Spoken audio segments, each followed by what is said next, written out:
درود به یکایک تماشابینان عزیز برنامه‌های پایگاهی خبری بامداد. سال نوتان مبارک. خلاصه مهمترین خبرهای روز یکم ینور، نخستین روز سال نو 2021 را برایتان پیشکش می‌کنیم. در این برنامه وزارت تندرستی میگوید روز 31 دکامبر در تاجیکستان یگان حالت نو کرونا ویروس ثبت نشده است و یگان نفر با این بیماری در بیمارخانه و باقی نمانده است. نورالدین رضایی یکی از رهبران گروه 24 اعلان کرد که از سیاست کنار می رود. نبیره کلانی پرزیدنت تاجیکستان امامعلی رحمون طبابت یک کودک 13 ساله مریض از استرافشان را به عهده گرفته است.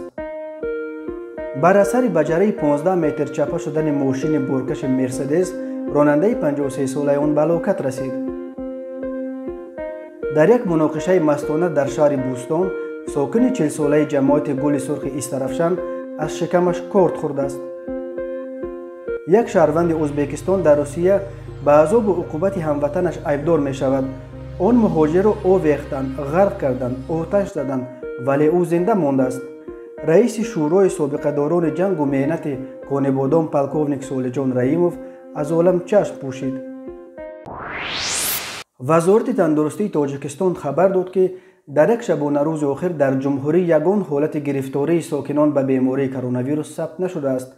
بنابراین منبع حالا در تاجیکستان همگی 355 نفر با نشانه‌های سبک بیماری کرونا ویروس در خانه طبابت می‌گیرند، ولی در بیمارخانه‌ها یگان بیماری کرونا ویروس باقی نمانده است. بر اساس آمار رسمی وزارت تندرستی تا شام 31 دکامبر در تاجیکستان 13296 حالت گرفتاری به کرونا ویروس ثبت شده. از این شماره 90 نفر جان باخته، 12851 نفر یعنی 96.6% از جمع بیماران شفا یافتند. ولی بسیاری ایده‌ها درباره قریب به نیستی رسیدن کرونا ویروس در تاجیکستان را کمی پیش از وقت می شمارند. پرزیدنت تاجیکستان امامعلی رحمون نیز در پیام سالانه‌اش اظهار داشت که کرونا ویروس در تاجیکستان قریب به نیستی رسیده است، ولی او هشدار داد که مردم نباید بی‌پروا و فارغ‌بال شوند.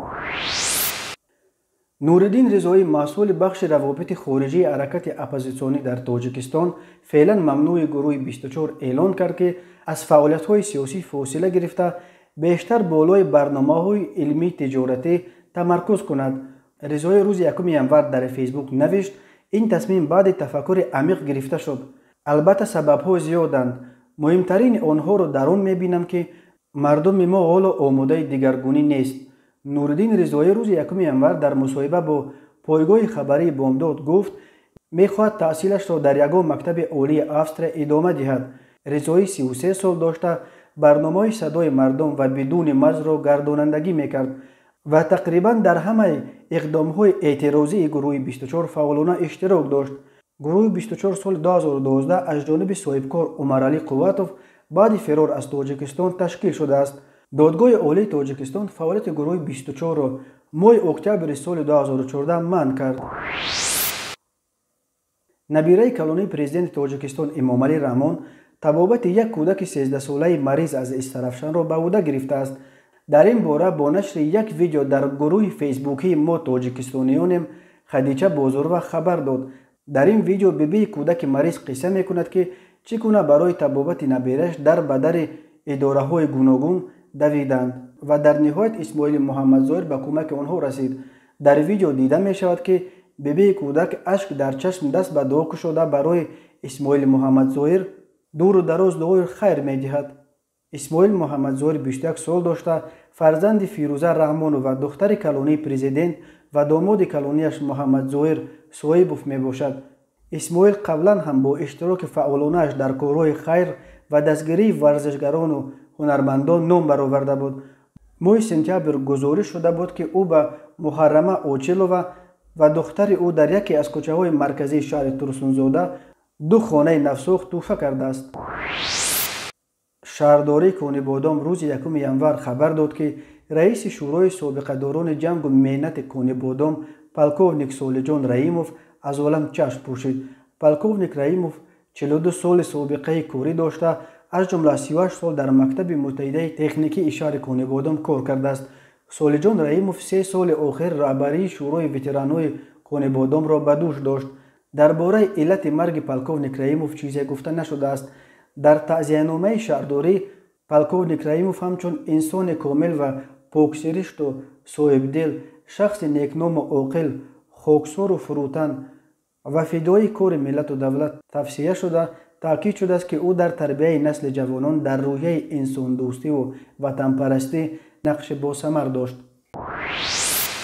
شب 31 دکامبر تقریباً ساعت 02:15 راننده автомاشین بارکش تمغه مرسدس بنز گادویف سایلیشون نظرویچ سال تولدش 1967 ساکن نوحه رودکی هنگام حرکت در شورای دوشنبه خوجند در حدود جماعت دهه عینی نوحه عینی ماشینش را به چقوری 150-200 متر چپه کرده است. در نتیجه راننده جراحت وزن جسمانی برداشته در جای حادثه به هلاکت رسید. مرد 38 ساله ساکن جماعت دیوت گل سرخ شهر استرافشان با گمان قصداً رسانیدن ضرر وزن به سلامتی در حدود شهر بوستون دستگیر کرده شد. وزارت کارهای داخله گفت بازداشت شده شب 21 دکامبر هنگام در بوستون قرار داشتن در حالت مستی به شکم یک همدیهه 40 ساله‌اش کارت زده است. در نتیجه جبر دیده جراحت وزن جسمانی برداشته در بیمارخانه بستری گردیده است. یک شهروند 29 ساله ازبکستان در روسیه به عذاب و عقوبت و بازداشت خودسرانه یک هموطنش عیبدار می شود. سیفالدین عاقلبیکوف پررب یک ساختمان در دهه ویلوزی در نوحه لومونوسوف ولایت لنینگراد روز 14 آگوست یک کارگر 43 ساله از ازبکستان را به درخت آویختنی شده است. بعدا این کارگر را مجبور کردند که به دست اسباب وزنی گرفته به او بدراید تا غرق شود. سبب اینقدر به قهر آمدن پررب از این کارگر گفته نشده است، ولی بعد این کارگر را در نزد گلخن شنانده به بدنش مواد سوخت ریختند و آتش زدند. مرد بیچاره خود را به او پرداخته آتش بدنش را خاموش کرده است، ولی عذاب دهنده های او باز هم آرام نگرفته این مهاجر ازبک را در وگان محکم کردند و تا روز 17 آگوست شکنجه دادند. به سیفالدین عاقلبیکوف برای عذاب و عقوبت هموطنش تا 7 سال زندان و برای بازداشت غیر قانونی تا 5 سال زندان تهدید می کند. این بود چند خبرهای بیشتر رو در پایگاه بامداد بخونید. خوش باشید.